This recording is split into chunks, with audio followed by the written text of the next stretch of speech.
Rich Dad Poor Dad by Robert Kiyosaki.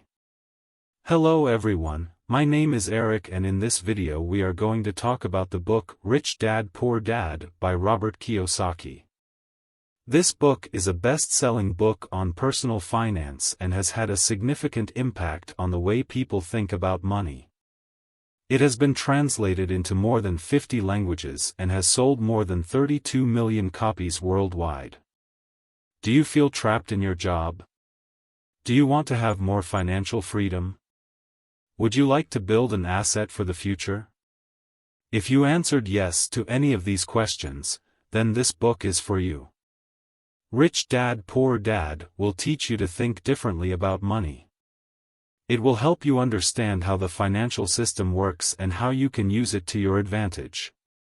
In this video, we are going to summarize the book and analyze its main ideas.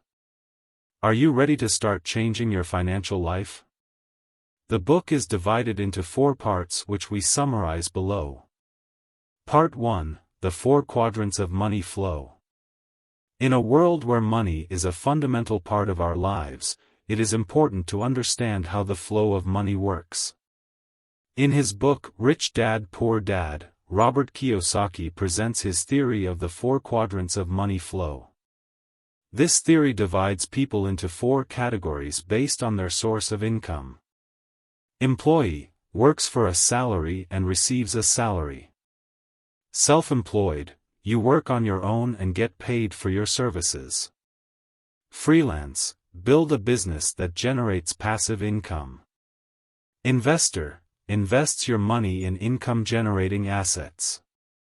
The employee. Imagine a worker who gets up every morning to go to work. He works hard, but never has enough money. Because the employee is a person who works for another person in exchange for a salary. The employee sells his time and effort for money. Employees typically have a fixed salary, meaning their income level is limited by the number of hours they work. Additionally, employees often have to pay taxes on their income. The self-employed. Another option is to be self-employed. The self-employed person is the person who works on their own and charges for their services. The self-employed person is their own boss, but they are also responsible for their own success or failure. Self-employed people tend to have more flexibility than employees, but they also have more risks. Self-employed people have to pay their own taxes and expenses, and they have to find customers for their business. The independent. What if you want to have more financial freedom? If you want to work less and earn more? One option is to build a business that generates passive income. The independent business generates income even when the owner is not working.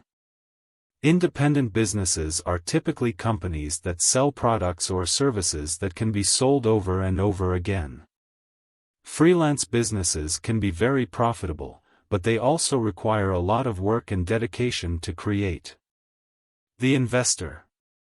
Another option is to invest your money in income-generating assets. Assets are things that have value and can make money. Investors can invest in a variety of assets, such as stocks, bonds, real estate, or businesses. Investors can make a lot of money on their investments, but they can also lose it. The key to wealth. According to Kiyosaki, the key to wealth is moving into the independent or investor quadrant. These people are the ones who have the most control over their money and their financial future. Kiyosaki believes that people can move into the independent or investor quadrant through financial education and planning. A story.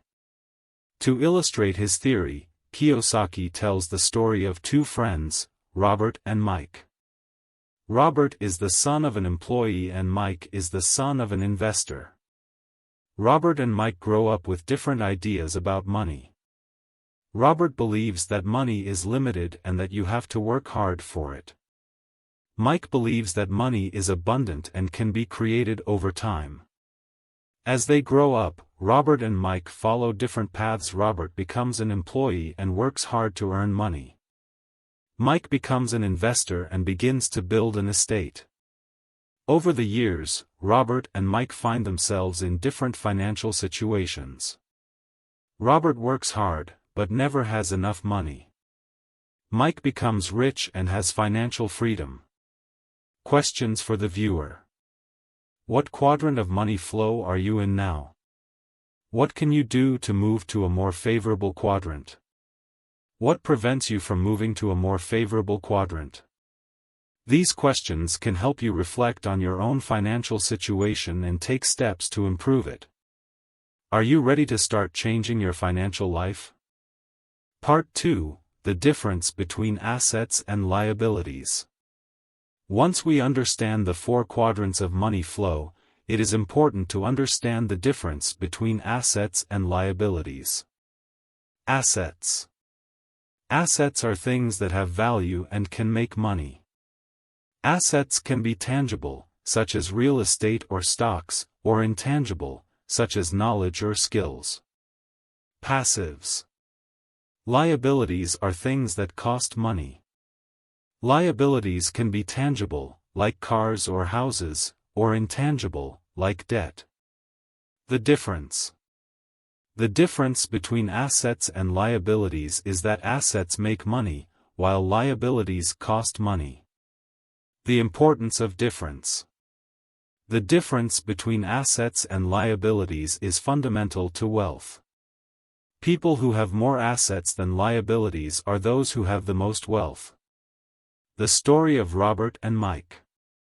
Let's remember the story of Robert and Mike, 2 friends who grow up with different ideas about money. Robert, the employee's son, has many liabilities. He has a house, a car, and a credit card with an outstanding balance. Mike, the investor's son, has many assets. He has stocks, real estate, and financial knowledge. The consequences of the difference. The difference between Robert and Mike's assets and liabilities has significant consequences for their financial situation. Robert has to work hard to pay his liabilities. He has no money to save or invest. Mike has passive income that allows him to work less and earn more. You can save and invest your money to build wealth. Questions for the viewer. What are your assets? What are your liabilities? Are you working to increase your assets or decrease your liabilities? Narration. These questions can help you reflect on your own financial situation and take steps to improve it. Are you ready to start creating wealth? Part 3: The importance of financial education. In today's world, it is more important than ever to have a good financial education. Financial education is the knowledge and skills you need to manage your money effectively. The importance of financial education. Financial education is important for the following reasons. Helps you make better financial decisions. It helps you avoid debt and financial problems. Helps you build wealth and achieve your financial goals. The story of Robert and Mike. Let's remember the story of Robert and Mike, 2 friends who grow up with different ideas about money. Robert, the employee's son, did not receive a good financial education. He believed that money was limited and that you had to work hard to get it. Mike, the investor's son, received a good financial education. He believed that money was abundant and could be created over time. The consequences of lack of financial education. The lack of financial education had significant consequences for Robert and Mike's financial situation. Robert fell into debt and had difficulty paying his bills. Mike, on the other hand, was able to save and invest his money to build wealth. The importance of financial education. This story illustrates the importance of financial education. If you want to be financially successful, you need to learn about money. How to get financial education. There are many ways to obtain financial education. You can read books, take courses, or seek professional financial advice. Now ask these questions. What do you know about financial education? Are you willing to learn more about money? What are you going to do to improve your financial education? These questions can help you reflect on your own financial situation and take steps to improve it. Are you ready to start changing your financial life? Part 4: The Power of Habits. Habits are behaviors that we do automatically, without thinking about it. Habits can be positive or negative. Positive habits. Positive habits can help you achieve your financial goals. For example, the habit of saving money each month can help you build an emergency fund or save for retirement. Negative habits. Negative habits can make it difficult for you to achieve your financial goals. For example, the habit of spending more money than you earn can lead you into debt. The power of habits. Habits have enormous power in our lives. Positive habits can help you create a prosperous financial life. Negative habits can lead you to financial ruin. The story of Robert and Mike. Let's remember the story of Robert and Mike, two friends who grow up with different ideas about money. Robert, the employee's son, has a habit of spending more money than he earns. Mike, the investor's son, has a habit of saving and investing his money. The consequences of habits. Robert's habits lead him into debt and having difficulty paying his bills. Mike's habits lead him to build wealth and achieve his financial goals. The power of habits. This story illustrates the power of habits. If you want to change your financial life, you need to change your habits. How to change habits. Changing habits is not easy, but it is possible. Here are some tips for changing habits. Identify your negative habits. Decide what habits you want to change. Set clear goals. Create a plan to achieve your goals. Be patient and constant. These tips can help you change your habits and improve your financial life. Are you ready to start changing your habits? Conclusion. The time has come to take action. If you want to change your financial life, you need to start following the advice I have given you. It is not easy, but it is possible. Remember that habits have enormous power in our lives. Positive habits can help you create a prosperous financial life. Negative habits can lead you to financial ruin.